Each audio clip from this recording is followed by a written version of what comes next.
yang Mama dapat cakap ialah seseorang yang ingin mendampingi Sadiq tak mudah kerana dia akan turun naik mahkamah sebelum ni. Jadi Mama selalu terfikir adakah dia akan dapat pasangan yang boleh berkorban sama dia.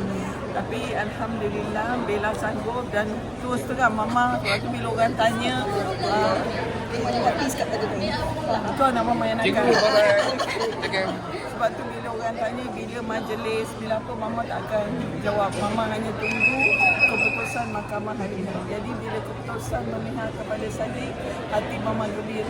InsyaAllah mudah-mudahan dengan keizinan Allah mereka dapat bersama. Kerana nampak Bella dia orang kata berjuang bersama-sama Sadiq dalam mencari rezeki. Kerana Sadiq tak ada peruntukan, tak ada apa. Dan kemudian dia memberi kegembiraan. Orang yang boleh memberi kegembiraan untuk anak Mama, orang itulah yang layak untuk jadi bakal menantu Mama. Tapi Mama sih keterujaan untuk menyambut bakal menantu semua. Excited. Sekarang memanglah, sebelum ni Mama tak berani saya. Tapi Alhamdulillah mudah-mudahan dengan keizinan Allah semua berjalan dengan lancar. Kita berdoa bersama-sama. Ini semua ketentuan Allah, sama juga apa yang berlaku hari ini. 6 tahun.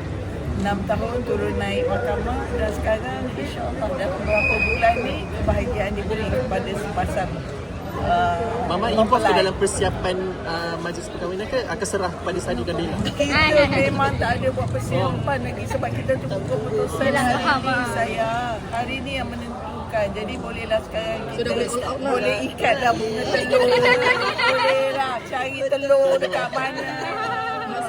Sebelum ni macam tak ada mood lah nak buat persiapan ni because of benda Allah ni selagi tak settle tak ada mood lah. Selagi tak settle, selagi tak. Bayangkan kalau sesuatu yang negatif berlaku pada hari ini. Bagaimana?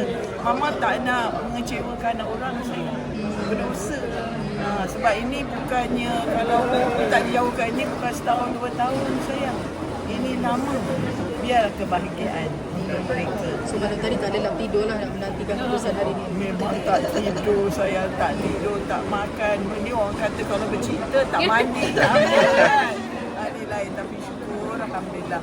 Kerana Sadiq dikelilingi orang-orang yang menyayangi dia, yang tahu pengorbanan dia.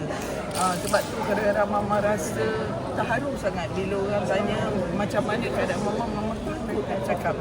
Sebab kita tak tahu apa implikasi dia kemudian. Tapi sekarang Alhamdulillah.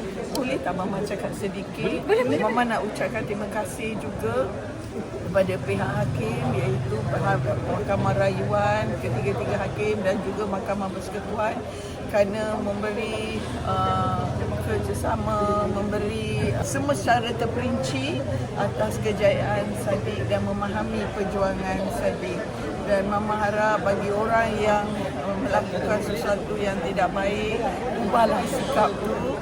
Kerana kita berada di dunia ni hanya untuk sementara, kita buat yang terbaik, apa yang kita termampu agar bila kita tiada, orang akan mengingati kebaikan kita, bukan keburukan kita. Dan juga kepada rakyat Malaysia, Mama tunduk ucap terima kasih kerana mendoakan anak Mama. Terima kasih. Terima kasih.